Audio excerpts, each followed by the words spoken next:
Përshëndetje nga sofra shqiptare, kam sjellë recetën e sheqerparës së shpejtë, përgatitur shumë lehtë, e cila është ideale për kur keni mysafir, sepse është për 30 persona. Besoj se kam ju pëlqy kur ta shihni videon në vazhdim. Filloj me përgatitjen e kësaj sheqerpare, shumë e shijshme me pak përbërës dhe mund të përgatitni për 30 persona. Fillimisht e përgatitim shërbetin. Në një tenxhere shtojna sheqerin, gjithsej na duhet 900 gram me sheqer. Një paketim 900 gram është mjaftueshëm.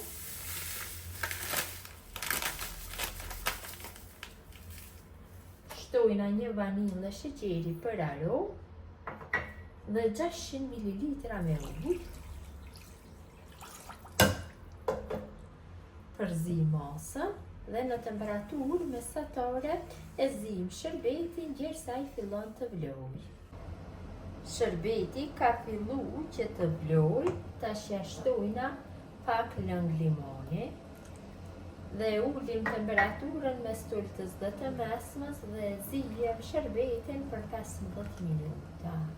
Shërbeti është zijer për 15 minuta në temperaturë mes tultës dhe të mesmes. Tash e largojmë nga zjarri dhe e lojmë që të ftohet plotësisht. Derisa shërbeti të ftohet, ne përgatisim sheqerparën. Në njërin i shtojna 3 vezë. Pak shto, tunë vezët, shumë pak, nuk ka nevojë që të bëjmë përzierjet shumëta, mjaftueshëm është, dhe e shtojna 500 ml me gjallë, pra të lynë lope. Patjetër duhet të përdorni të lynë lope ose puter, për ndryshe sheqerparja nuk do e ketë shijen ashtu siç duhet, nëse përgatitni me margarin. E kam shkrinë dhe e kam lënë që ftohet, e shtojmë kështu. Është një sheqerpare e shpejtë dhe është shumë e shijshme. Tash përsëri e përzi masën mirë, kësaj rrove përzi më gjatë. Mjaftueshëm është. Tash e shtojna millit. Masat e millit asnjëherë nuk dihen fikse, do na duhen dikon 700-750 gram. E shtojmë pjesë, nuk e shtojmë të tërin për një herë, pra duhet na del një brum i butë. Shtojmë një paketim pluhur për pjekje dhe fillojmë që ta përzim. Në fillim e përzim kështu me lugë, më pas brumin do e punoj me dorë, pra brumi duhet që jetë i butë, sepse nëse ja bëjmë të fortë nuk do del sheqerparja ashtu e mirë. Përzim, shtojmë pjesën tjetër të millit.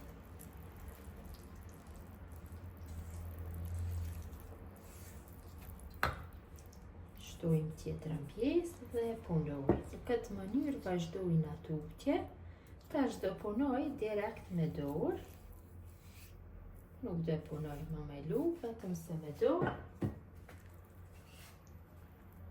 Pra kontrollojmë trashësien, që të na del brumi i butë. Do ju demonstroj më pas se si duhet jetë brumi. Kam formuar brumin, pra duhet jetë në këtë trashësi. Tash fillojna që t'japim formën të sheqerparës. Kështu ndjek formën rrethore. Shumë e përshtatshme është që ta përgatisim në tepsinë e shporetit elektrik, do me thënë ta pjekje.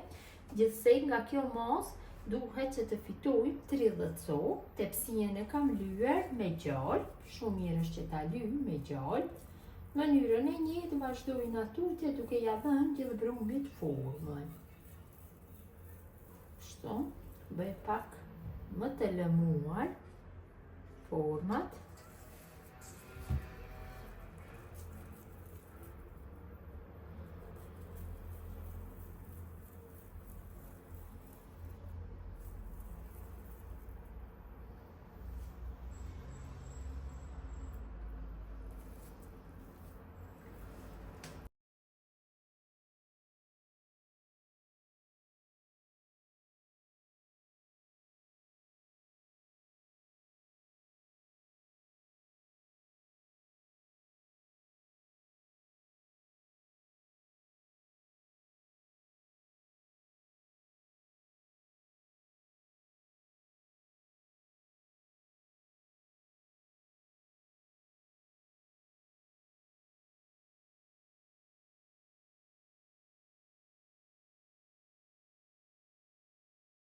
Kam fituar 30 copë nga kjo mas.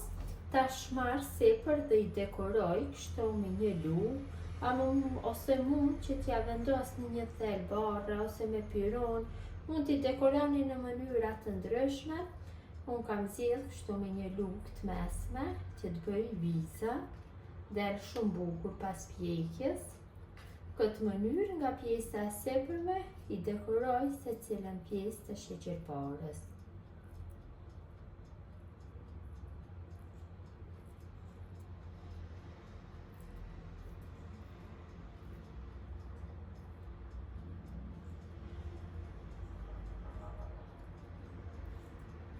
Dhe sheqerparja është gati për pjekje. Kam nxjerr furrën në 200 gradë dhe në atë temperaturë do e pjeki rreth 20 ose 25 minuta pavarësisht nga furra juaj. Sheqerparën e kam larguar nga furra, ka një aromë shumë të mirë, është bërë nxehtë.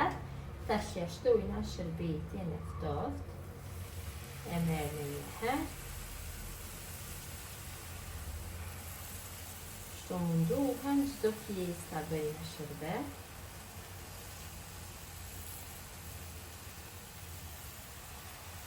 Vërtet është shumë e mirë, ja vlen me provu këtë recetë. Sidomos kur keni shumë mysafir, është receta juaj ideale.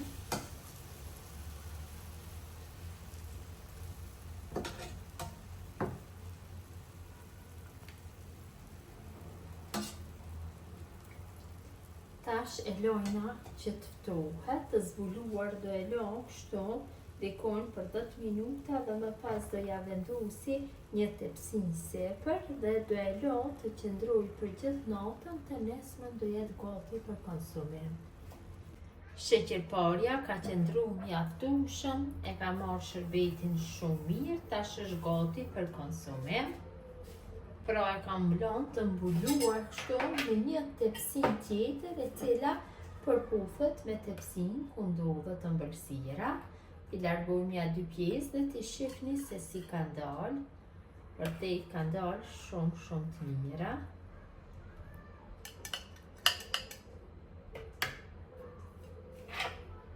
Ja dhe si duket. Ka pamjen jashtëzakonisht të mirë. Gjithë ju motra që përgatitni në këtë mënyrë sheqerpare për 30 persona, ju bëft mirë, ju faleminderit që ndoni kohë vazhdimisht për recetat e mia, jepni komente të bukura, mirëmbëjtje nga sofra shqiptare deri në recetën e radhës.